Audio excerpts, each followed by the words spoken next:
Imagine a battlefield with no noise, no war cries, just stillness, a moment suspended in time where all of heaven held its breath, not out of fear, but because something had shifted. The light that once illuminated everything had started to twist. Lucifer, the morning star, the most beautiful of angels, had turned his face away from the throne, and he wasn't alone.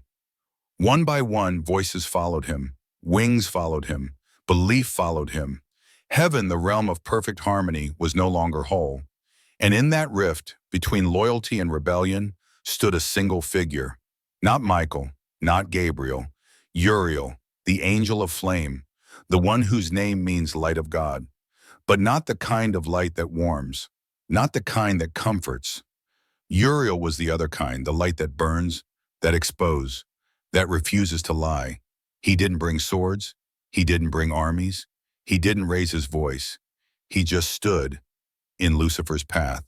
And for the first time since time began, light faced light, truth faced pride, and an ancient silence cracked. But here's the mystery. This moment, the standoff between Uriel and Lucifer, is almost never mentioned. Not in the canon, not in the sermons, not in the stories we grew up with. Why? Why would the act of an angel so brave, so powerful, be left in the shadows? Why do we know so little about the one who stood when others fell? Uriel appears in texts few are taught to read. The Book of Enoch, the Apocalypse of Ezra, the ancient scrolls already buried in dust and time. There he warns prophets. He opens the gates of fire.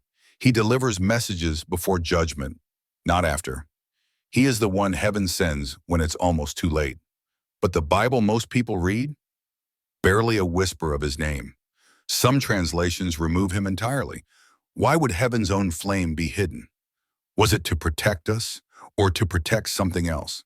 Because here's the deeper question. What did Uriel see when he faced Lucifer? We talk about Michael's war, about Gabriel's messages. But Uriel didn't fight a battle. He intercepted a decision. He met the first thought of rebellion before it became action.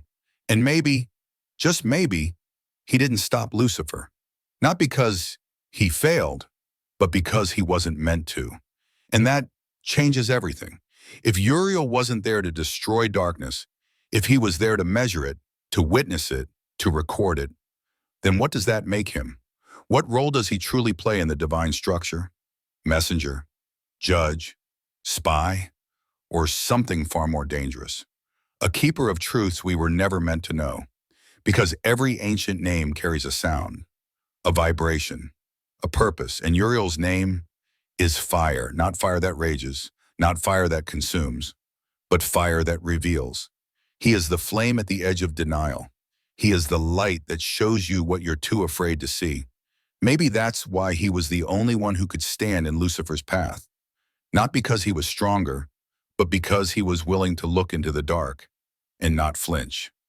But what did he see in Lucifer's eyes? A traitor, a fallen king, or a reflection of something deeper, something buried even within heaven? Because here's the part no one wants to talk about. Lucifer wasn't wrong about everything. He wanted power, yes, but he also questioned the design. He looked at creation and asked why some were given light while others were born in shadow. Uriel, as the bearer of light, would have understood that question more than anyone. So when the two met, light and light, maybe it wasn't a war, maybe it was a conversation. A moment outside of time, a flame passed between them, and what Uriel carried back from that meeting was never written down. Not because it was unimportant, but because it was too important, too heavy, too holy, too dangerous for a world not yet ready. So instead of being remembered, Uriel was removed, softly, quietly, pushed into the margins of holy text, but still there, waiting, watching, guarding the moment when truth must meet rebellion again. And now we come to the real mystery. If Uriel was the one who stood in that first silence, then what truth is he still protecting? Because Uriel didn't just fight Lucifer, he faced him. And there's a difference. To fight is easy. To face someone, to understand them, to see them and still choose the light, that takes something else. Maybe that's why Uriel matters now more than ever, because our world is full of noise, of battles, of loud truths and louder lies. But what we need, well, what we've always needed, is someone who burns without shouting, someone who carries fire, not to destroy, but to reveal. That's what Uriel was. That's what he still is. And if you listen closely, he's still there, between silence and fire, waiting. Who is Uriel? Not just in name, but in essence. What kind of being is called the light of God, and yet moves like a shadow? You hear names like Michael, Gabriel, even Raphael, and stories unfold instantly. Warrior, messenger, healer. But say the name Uriel, and silence follows. No trumpet, no tail, just a question mark wrapped in fire. His name means God is my light, or flame of God, but not the kind of flame that comforts. This is the kind that exposes, the kind that shows you what you didn't want to see. In early Hebrew and Ethiopian texts, Uriel is called the watchman of the sun. He doesn't just carry light, he oversees it, guides it, guards its boundaries. Imagine that. A being who knows where the light is meant to go and where it must never reach. They also called him the keeper of thunder, the angel of wisdom, the guardian of prophecy, but not prophecy like predictions on scrolls, prophecy like the things only God should know. And Uriel is allowed to whisper. In the Book of Enoch, it's Uriel, not Michael, who's sent to warn Noah of the coming flood. He descends to earth with urgency, not ceremony. No chariot, no choir, just a message too heavy for any human to carry alone. He tells Noah the end is near, that the giants, children of angels and mortals, have broken the world, that heaven has decided, and that judgment is already on its way. Why him? If Uriel was just another messenger, why give him the burden of humanity's first apocalypse? Why send him to speak with a man chosen to survive the destruction of the entire world? Unless Uriel wasn't just a messenger, he was the one entrusted with the truth before it became reality. Uriel doesn't come when it's time to fight. He comes just before, when there's still a sliver of a chance, a flicker of choice. Think about that. He arrives not to warn everyone, but to whisper to one man, one family, because fire doesn't need to burn an entire forest. Sometimes it only needs to light a single torch. But here's what should trouble us. Why is Uriel, this keeper of prophecy, bearer of divine fire, barely mentioned in the Bible most people read today? Gabriel delivers good news. Michael leads armies. Raphael heals. But Uriel? He watches. He waits. And he arrives when the line between salvation and ruin is razor thin. That kind of role isn't flashy, it's dangerous. Because carrying God's flame means carrying what others are too afraid to know. And that brings us back to the name, Light of God. Not the light that makes you feel safe, the light that wakes you up.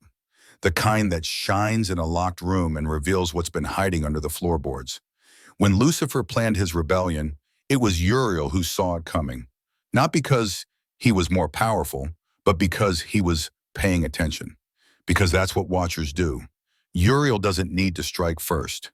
He doesn't need to roar. He just waits for the exact moment when silence must be broken. But that raises another question. If Uriel is a silent flame, how many other moments in Scripture did he witness without being named? How many times did he stand in the shadows while others took the stage? And how many times did he walk the edge of judgment, holding truth in his hands, and say nothing? Because the world wasn't ready? Uriel has always been the edge, between light and fire, between knowing and not knowing, between the message and what it truly means. To understand him is to understand that truth isn't always loud. Sometimes it's the quiet figure at the edge of the room, the one no one talks about, until everything starts to fall apart. So what else has he seen? What prophecies has he held back? What warnings has he whispered to others who never wrote them down? And most of all, what does it mean when the flame of God is hidden on purpose? Maybe the ones who kept his name from the canon didn't fear Uriel himself. Maybe they feared what he knew, what he carried, what he might still reveal. Because if Uriel is the flame of God, then the silence surrounding him is not forgetfulness. It's a wall, built to keep something in. And if we look too closely, if we trace his steps through ancient scrolls and lost books, maybe we'll find that the flame is still burning, just beneath the surface of the stories we thought we knew. And that's where we go next. Because Uriel didn't just shine light on Noah, he stood in front of something darker, something that even heaven feared, something that came before the war, and somehow he faced it, alone. Before the war in heaven, before fire met pride, before names like Moses, Abraham, or David were even whispered, there was Noah. And before Noah built the ark, before the rain began to fall, before the earth was swallowed by water, Uriel appeared, not in thunder, not in glory, just in silence, with a warning. In the ancient Book of Enoch, Uriel is sent to earth, but not as a warrior, not as a destroyer. He comes as a messenger carrying something heavier than judgment. He comes to tell the truth. And the truth was terrifying. At that time, the world was not what we know today. Giants walked the land, real ones, not symbols, not myths. They were called Nephilim, the children of angels and mortal women, born of desire, born of rebellion. The Watchers, a group of heavenly beings, had descended from the skies. They were meant to observe, nothing more. But they crossed a line.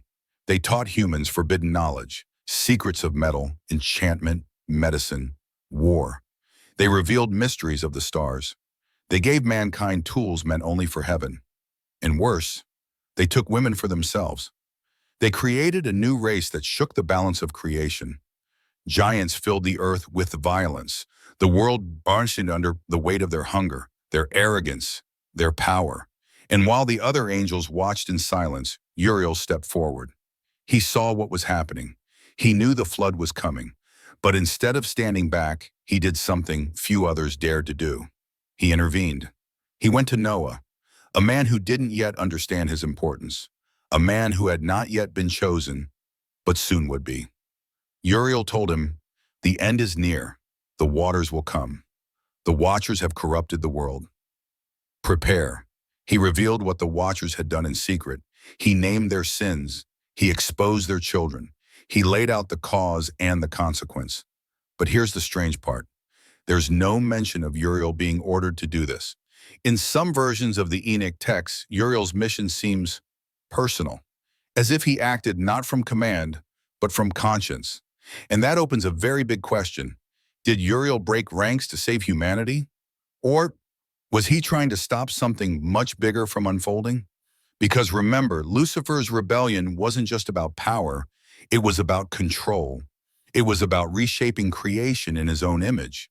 The Watchers were not part of his army, but they were part of the same disease. A refusal to obey, a thirst for freedom with no boundaries. What if Uriel saw this as a second fall, one happening right under heaven's nose? What if he understood that the Watchers weren't just playing with humans, but building something far worse? What if they were planting seeds for a future rebellion, one born on earth? In that case, warning Noah wasn't just about survival, it was about cutting off the plan before it grew. Uriel may have realized that if the bloodline of the Watchers continued, if their children ruled the world, then Lucifer wouldn't need to fight another war in heaven. He could win from the ground up. So Uriel spoke, not because he was told to, but because someone had to. And maybe that act, stepping outside the chain of command, wasn't welcomed in heaven.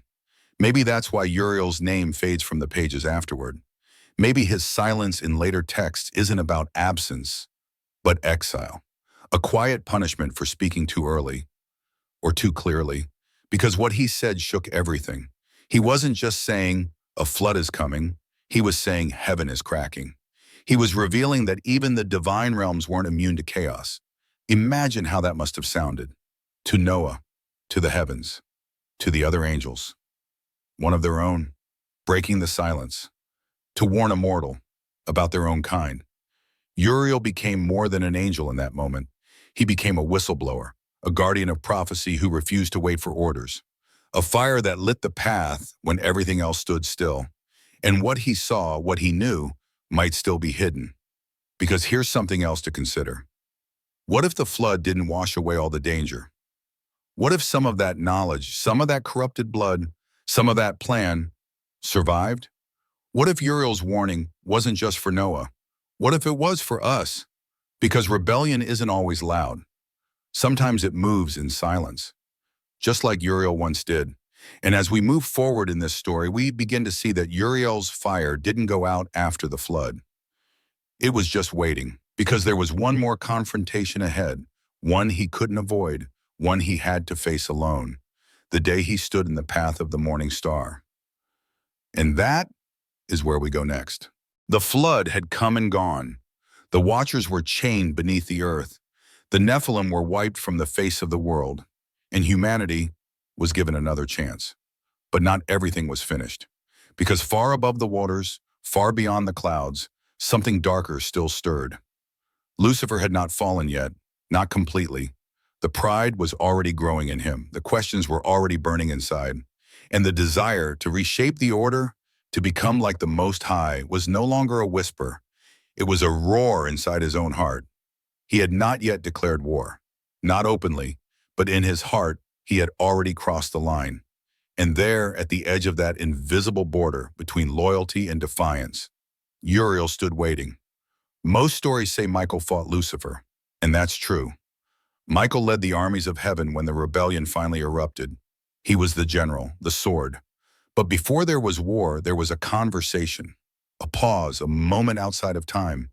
And in that moment, it wasn't Michael who faced Lucifer. It was Uriel. Some ancient texts, fragmented, scattered, half-erased, whisper of a moment that was never written down in full. They speak of a wall of fire, living fire, not flames that destroy, but flames that reveal, flames that show you who you really are. Lucifer tried to approach the throne, not to worship, but to claim, not to kneel, but to rise. And Uriel didn't attack him, didn't shout, didn't summon hosts of angels. He simply stood between Lucifer and the light, between ambition and the throne, a silent flame, unmoving, unbreaking. Lucifer called himself the morning star, the brightest, the most beautiful, the bringer of light. But Uriel was the light, not borrowed, not reflected, carried. And in that instant, two lights met, one rising in pride, one standing in truth. No swords, no thunder, just silence and fire. What passed between them, no scripture records, only hints, only shadows of a moment too powerful to explain. Some say Lucifer tried to tempt Uriel, offered him a place in the new order, promised freedom, power, a crown of his own. But Uriel did not flinch. He didn't argue. He didn't even respond with anger, because he didn't need to. Uriel's flame wasn't there to fight. It was there to reveal. And that's what shook Lucifer the most. He saw himself reflected in Uriel's fire, not as he claimed to be, but as he truly was. Not a liberator, not a god, but a being torn by pride, aching for something he could never create, a throne that wasn't his. And maybe that was the true confrontation. Not a battle of blades, but a battle of truth. Uriel didn't defeat Lucifer. He exposed him. And in that exposure, Lucifer had to choose. Go back or fall. We know the choice he made. We live in the echo of that choice. But here's the part most don't know. What if they struck a bargain? Some apocryphal fragments suggest something was exchanged, not forgiveness, but delay. What if Uriel didn't block Lucifer to stop him forever, but to buy time, to allow the world below to prepare, to give humanity a chance to grow, to learn, to choose? It sounds impossible. An angel striking a bargain with the one who would become the adversary. But maybe it wasn't a compromise. Maybe it was strategy, because Uriel always shows up just before the storm. And maybe this time his fire wasn't meant to stop the darkness, but to hold it back until the time was right. And that would mean Uriel knew this fall was coming all along, that he didn't just stand at the edge of heaven that day. He stood at the edge of prophecy. He saw not only Lucifer's pride, but the future it would lead to, the wars, the corruption, the pain. And still, he let him go, not out of weakness, but because free will, even in heaven, matters more than force. That's what makes Uriel different. He doesn't force, he reveals. He doesn't fight with rage, he confronts with truth. And that truth burns far more than any blade. So when Lucifer walked away, when he turned and carried his fire downward, the war hadn't started yet, but it would. And Uriel had made sure that the heavens had time to prepare. He became a living warning, a silent flame, always watching, waiting not to stop Lucifer, but to witness what pride would become, and to light the way for those who would one day stand against it. And that's where our story turns next, to the scrolls, to the writings sealed in silence, to the truths Uriel carried that were never meant to be seen, and yet still exist. After the fire at the edge of heaven, after Uriel stood alone between the throne and the morning star, he didn't rise in fame, he didn't become celebrated, he didn't lead armies, he wasn't praised from pulpits. He disappeared. No songs, no festivals, no canonized stories told in churches for the generations that followed. Instead, Uriel, the flame of God, was quietly folded into silence, not fallen, not banished, just erased, not by sinners, but by the very hands that wrote the books we now call holy. Why? Some say it was an accident, that Uriel simply didn't fit into the final version of the Bible, that there wasn't enough space, that his stories were too rare, too scattered, too uncertain. But that explanation feels too clean, because when you look closer, you begin to see the pattern. You see what was taken away, what was buried beneath official doctrine. Uriel wasn't just another angel. He was involved in too much. He warned Noah. He stood before Lucifer. He guarded the gates of light. He knew things that others were never meant to know. And in some of the oldest writings, now hidden, dismissed, or sealed, there are whispers of something far more dangerous. A scroll. Not just any scroll, the scroll of Uriel. It appears only in footnotes, in rare letters from early church leaders, in hushed monastic writings from the desert. It's never printed in modern Bibles, but it is mentioned, briefly, carefully. They say the scroll contains a divine timetable, not predictions, not metaphors, a literal schedule, written in fire outlining the exact order of the final judgment. Who will fall? Who will rise? When the seals will break? When the trumpet will sound? And who will be the last to stand? A full map of the end of days, not as theory, but as recorded truth. And according to these old accounts, Uriel was the one who carried it. Not Michael, not Gabriel, not any of the angels we remember. Uriel. They say the scroll burned with living flame, that no human could hold it for long without losing their mind, that even the angels feared to look too closely. Because inside that scroll was the one thing even heaven dreads: certainty, a fixed end, no more mystery, no more delay, just the hard final truth of how everything must unfold. Some say that when Uriel brought this scroll before the divine court, after his encounter with Lucifer, he expected it to be shared. But it wasn't. He was told to seal it, to hide it, to keep it from the eyes of men and angels. And perhaps Uriel, obedient as he was, still carried doubt. He had seen what pride could do. He had seen how knowledge, once shared, could unravel the order. He had watched the watchers teach forbidden secrets. He had warned Noah. He had stood alone against the one who dared defy the throne. And now he was holding the end of all things, and he was told to stay silent. What happens to a being made of light when he's asked to hide it? What happens to a flame when it's locked in a box? Maybe that's why Uriel began to vanish from the pages, not because he was hated, but because he knew too much. He became dangerous, not to humanity, but to heaven's silence, because Uriel didn't fall, he didn't rebel, he obeyed.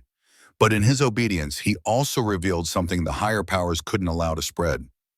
The truth about the end, not the symbols, not the parables, not the 7 seals, 7 bowls, and 7 trumpets told in riddle, but the actual truth, dates, names, events, and maybe that scroll still exists. There are rumors, quiet ones, that it lies deep beneath the Vatican, locked in a vault sealed with 7 iron doors, not because it's false, but because it's real. And if that scroll were to be read again, if Uriel's fire were to be seen, the timeline would begin. The first spark, the first falling star, the breaking of the silence. Some say Uriel is still guarding that scroll, that he's not gone, that he walks the veil between realms, unseen but always near, waiting not for permission, but for the appointed hour. Because if the scroll is real, then so is the exile. Uriel wasn't cast out, he was put away.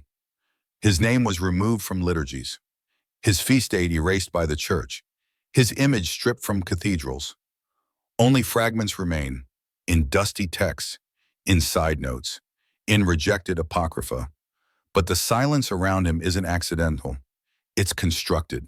And here's the most important question. Was Uriel punished for winning or for revealing? Did he step too close to a truth that heaven didn't want spoken aloud? Did he carry light too far? Or did he fulfill his purpose too completely? So completely that even the angels trembled? Whatever the reason, the result is the same. He was hidden, and that silence is louder than any banishment. But silence doesn't mean absence. Sometimes silence means waiting, watching, listening for the moment when fire must speak again. And that moment may be closer than we think. Because as the world spirals toward confusion, war, and fear, Uriel's flame is not gone, only withheld. And what he guards, what he knows, may be the key to everything that comes next. So now we return to the beginning, to the moment when Uriel stood alone, not as a warrior, not as a judge, but as a witness, to the day he faced the brightest angel heaven ever made and didn't flinch. To the hour he delivered a message that no one wanted to hear, but everyone needed to know. That story isn't just history, it's a warning, and it still matters tonight. Because the truth is, Uriel never left, not completely. He just stepped out of the light, but every now and then only he flickers back into the world, in places where silence is broken, in moments where pride is exposed, in voices that risk everything just to tell the truth. The old mystics used to say, whenever fire moves quietly, whenever light appears where it shouldn't, whenever a hidden truth rises to the surface. Uriel is near. He doesn't come like thunder. He doesn't come with signs and symbols. He comes like a whisper in the dark, a sudden realization, a quiet knowing, a truth you didn't ask for, but can't ignore once it's been seen. That's his gift. That's his burden. Because Uriel isn't the kind of angel who saves you from the storm. He's the one who tells you the storm is coming, long before anyone else believes it. He gives you just enough time to prepare, just enough light to see the path, just enough fire to make a choice. But never more than that, because Uriel doesn't force, he simply reveals. And in a world like ours, full of noise, distraction, false promises, and shallow truths, that kind of light is both rare and dangerous. You see, Uriel represents something we've almost forgotten how to recognize. Truth without manipulation, revelation without reward, courage without an audience. He doesn't appear to comfort. He appears to remind us of what lies beneath the surface, to remind us that even heaven has secrets, and that silence is not always peace. Look around our world today. What do you see? Confusion, conflict, voices shouting over each other, each claiming to be right. But beneath all the noise, there's something else. A hunger, not for answers, but for something real. People want to believe again, but not in fairy tales, not in stories handed down without questions. They want to believe in something bigger, something with weight, something ancient, something alive. Uriel lives in that space, that place between knowing and not knowing, between myth and in memory, between what we've been told and what we feel must be true. He's not the angel of miracles. He's not the angel of healing. He's the angel of reckoning, not to destroy you, but to ask the question no one else will. Are you willing to see the truth, even if it burns? That's why Uriel matters tonight, because we are living in a time of pride, a time of rebellion, a time of hidden plans and veiled power and truth buried beneath layers of comfort and fear. And in times like these, someone always appears, not loud, not bright, just quiet and burning. That's how he always comes. And that's how you'll know. When you feel something flicker inside, some uncomfortable truth that doesn't go away, some insight that doesn't match what you were taught, but feels real, that's not doubt. That's fire. And maybe, just maybe, that's Uriel, waiting at the edge, not to fight, not to punish, but to shine a light. one that cannot be turned off, one that shows you what you didn't want to see, but always needed to. And if you feel that light, even now, you're not alone. There are more of us, more watchers, more seekers, more flames rising in the dark. And if Uriel is watching now, if he still guards the scroll, still listens for the moment to return, then maybe his silence is almost over. Maybe the time to speak is near. And when that moment comes, will we be ready? Will we have the courage to look at what he reveals? Because Uriel doesn't come for the curious. He comes for the willing, the ones who are ready to carry the weight of truth, even if it costs them everything. And if you've listened this far, if your heart is still burning quietly beneath the words, then maybe that includes you. So keep your fire close, keep your questions sharp, and walk carefully in the dark. Because some flames aren't meant to blind, they're meant to lead. Uriel was never erased. He was just hidden until we were ready to see him again. And maybe, just maybe, we are. If this story moved something in you, if it made you feel seen or awaken something deep inside, then let that light spread. Take a moment to like the video and subscribe. Not for me, but for the path ahead. Because we're not done yet. There are more angels, more secrets, more truths buried in silence, waiting for someone brave enough to find them. And if Uriel's flame still burns, we won't be walking into that darkness alone. We'll be walking with him.